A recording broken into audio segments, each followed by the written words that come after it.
Assalamualaikum. Sebelum ni, kita dah tengok video-video perkongsian berkenaan dengan harta dan hutang. Untuk video kali ni adalah berkenaan dengan waris.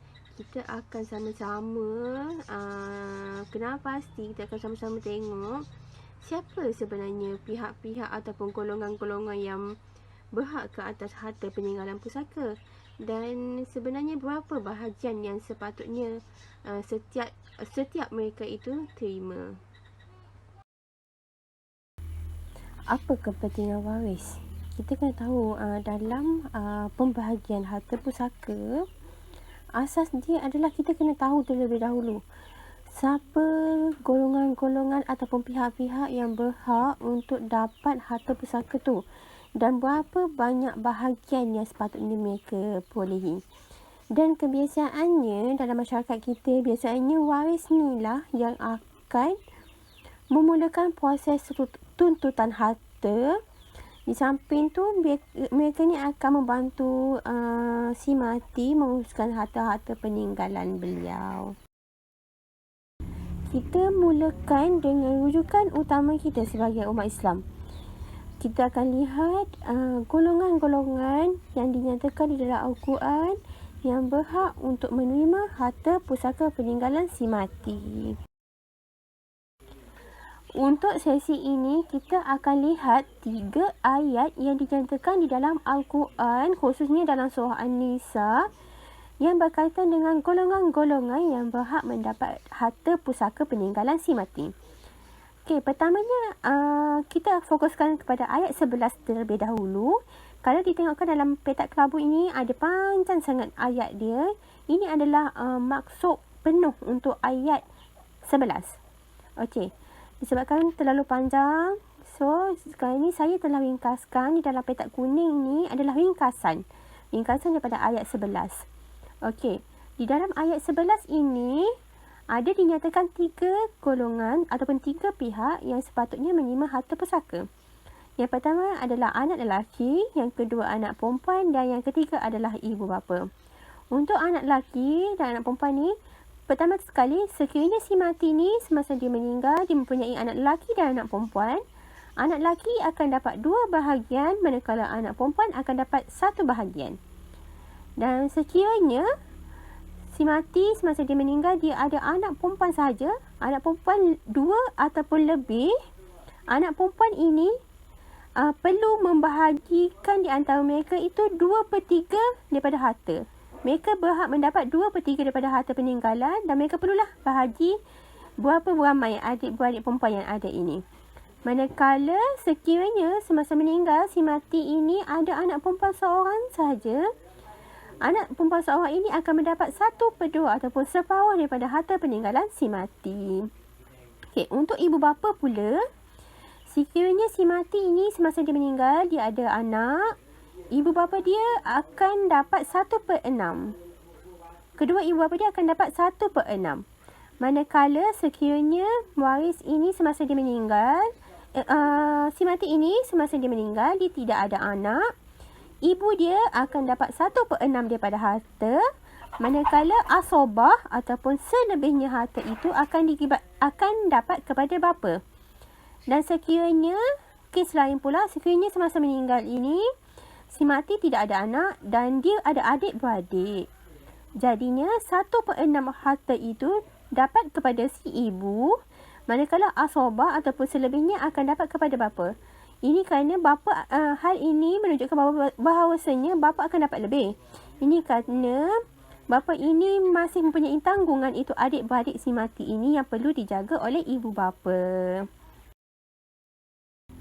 Kita teruskan dengan ayat kedua, iaitu ayat daripada surah An-Nisa juga, iaitu ayat ke-12. Dalam ayat 12 ini juga dinyatakan 3 pihak yang berhak untuk menerima harta pusaka. Yang pertamanya adalah suami, kedua isteri, ketiga kalalah. Okey, kita akan teruskan dengan suami dulu. Untuk suami, sekiranya semasa meninggal, isteri dia ni tidak mempunyai anak. Kita kena ingat kat sini, mempunyai anak, tidak mempunyai anak ini, mempunyai anak ini, anak bukan sahaja untuk perkahwinan dengan suami ini, bukan. Maksudnya anak untuk isteri ini. Contohnya seperti isteri ini sebelum ini pernah berkahwin, beranak-anak sebelum berkahwin dengan isteri suami yang baru ini. Itu dikira anak dia juga. So, maksudnya sekiranya semasa si isteri ini meninggal, dia tak ada anak, dia memang tak pernah beranak, suami ini akan dapat 1/2 daripada harta isteri ni. Dan sekiranya semasa meninggal, isteri ini ada anak dia, suami dia ni akan dapat 1/4 daripada harta peninggalan si mati. Begitu juga dengan isteri, sekiranya suami dia meninggal ni tidak pernah ada anak, si isteri ini akan dapat 1/4 daripada harta peninggalan si suami, si mati. Sekiranya si mati ini ada anak, isteri ini akan dapat 1/8 daripada harta peninggalan suami dia yang telah meninggal. Okey, untuk golongan ketiga iaitu kalalah. Kalalah ni yang mana si mati ini semasa dia meninggal, dia tidak ada anak dan dia tidak ada ayah. Tidak ada ayah ni bukan maksudnya dia tidak ada ayah langsung. Maksudnya semasa si mati ni meninggal, ayah dia telah tak ada. Maksudnya ayah dia telah meninggal terlebih dahulu daripada si mati. Kita perlu ingat kat sini, apabila si mati tidak mempunyai anak dan tidak mempunyai ayah semasa dia meninggal, harta itu boleh dapat kepada adik-beradik dia. Itu dekat ayat sini, ayat 12 ini dinyatakan adalah adik-beradik seibu. Adik-beradik seibu. Kita kena ingat adik-beradik seibu. Okey, adik-beradik seibu ni boleh menerima harta peninggalan si mati sekiranya semasa si mati meninggal tidak ada anak dan tidak ada ayah. Sekiranya semasa meninggal, dia meninggalkan seorang saudara lelaki, adik-beradik lelaki ini akan dapat 1/6 daripada harta. Manakala sekiranya meninggalkan seorang saudara perempuan, juga akan dapat 1/6 daripada harta tersebut. Tetapi sekiranya semasa meninggal ini si mati ada ramai adik-beradik, 2 ataupun lebih adik-beradik, makanya mereka ini akan dapat 1/3. Mereka perlu berkongsi bahagian 1/3 harta itu di antara mereka. Kita teruskan dengan ayat terakhir di dalam surah An-Nisa ini, iaitu ayat 176 yang menyatakan tentang waris-waris untuk menerima harta peninggalan si mati ini. Okey, untuk ayat 176 ini, dia juga bercerita pasal al-kalalah, iaitu yang tidak mempunyai anak dan tidak mempunyai ayah semasa meninggal. Tetapi di dalam ayat ini dinyatakan berkenaan dengan dia orang mempunyai saudara seibu sebapa. Kalau ayat 12 ini adalah yang tidak mempunyai adik-beradik seibu kan. Kalau ayat ini adalah berkenaan dengan adik-beradik yang seibu dan sebapa. Okey, sekiranya semasa meninggal si mati ini dia ada seorang saudara ataupun seorang adik-beradik, dia ada adik-beradik perempuan, adik-beradik perempuan ini akan dapat 1/2 daripada harta tersebut. Dan sekiranya dia ada adik-beradik lelaki sahaja, keseluruhan harta ataupun asabah daripada harta ini akan dapat kepada adik-beradik lelaki tersebut. Okey, dan seterusnya sekiranya dia mempunyai 2 ataupun lebih adik-beradik, 2 ataupun lebih adik-beradik perempuan, mereka akan berkongsi 2/3 daripada harta tersebut. Maksudnya dia ada 2 ataupun 3 ataupun 4 lah, lebih adik-beradik perempuan sahaja, mereka ini akan dapat 2/3. Mereka perlu berkongsi bahagian 2/3 daripada harta tersebut. Dan sekiranya si mati ini ada ramai adik-beradik, iaitu campuran. Dia ada adik lelaki, ada abang, ada kakak perempuan, ada adik perempuan. Makanya dalam pembahagian ini, pihak lelaki, adik-beradik lelaki ni akan dapat 2 bahagian, manakala adik-beradik perempuan ini akan dapat 1 bahagian daripada harta peninggalan si mati tersebut. Seterusnya, ini adalah tips ringkasan waris faraid, di mana kita dah ringkaskan. Yang pertama sekali adalah waris utama, iaitu yang mana mereka ini tidak dapat dihalang oleh sesiapa.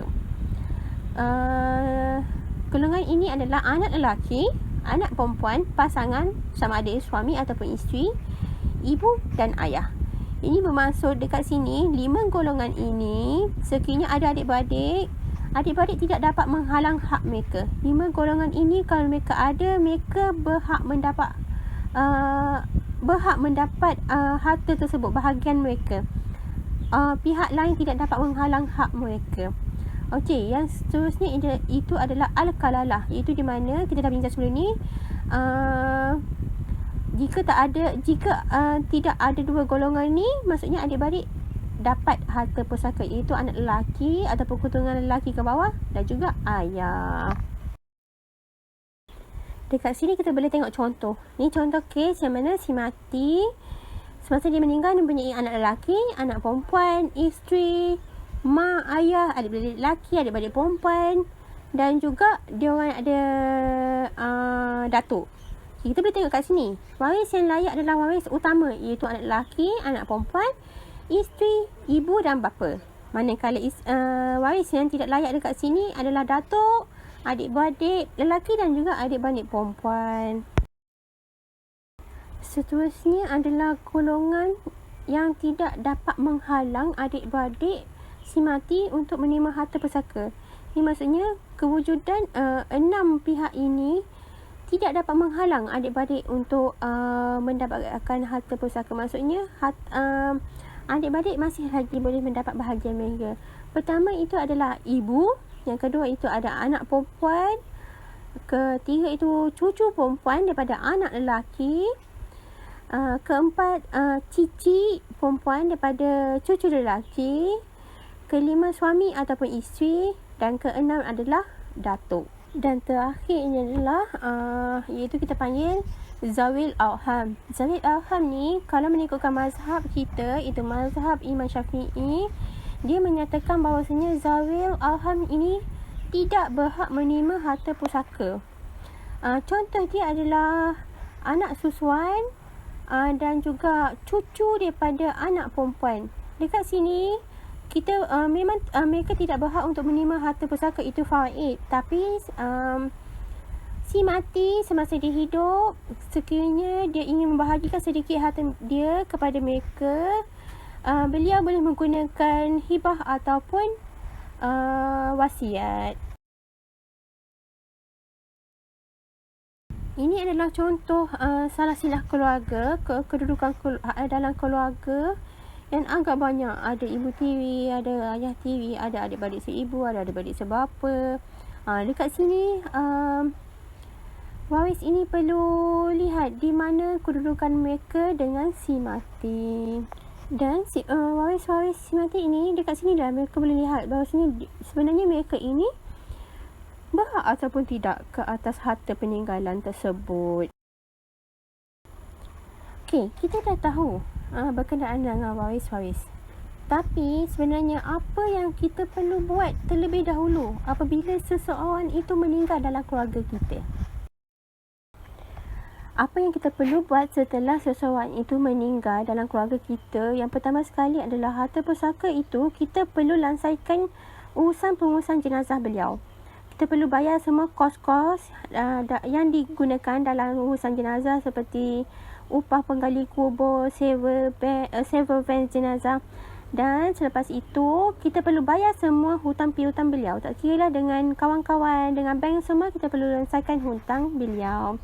Okey, baki tersebut, yang setelah dah bayar semua tu, kita perlu laksanakan tanggungjawab lain, iaitu sepertinya harta sepencarian sekiranya dituntut, hibah sekiranya si mati pernah melakukan hibah, pernah membuat hibah, harta amanah, wasiat. Wasiat ini kita kena ingat kat sini, wasiat adalah 1/3 daripada harta dan juga wasiat ini adalah diberikan kepada bukan waris si mati. Kita kena tengok dekat sini. Dan setelah menolak semua harta sepencarian, hibah, harta amanah, wasiat sekiranya ada, baki daripada harta pusaka inilah yang akan digunakan untuk faid. Dekat sini ikut kesepakatan sama ada nak menggunakan faid atau mereka dah bersepakat nak bahagikan macam mana seperti yang mereka inginkan. Itu saja daripada saya untuk sesi ini. Jangan lupa ikuti sesi-sesi lain berkenaan dengan pengurusan harta pusaka. Sekian, terima kasih.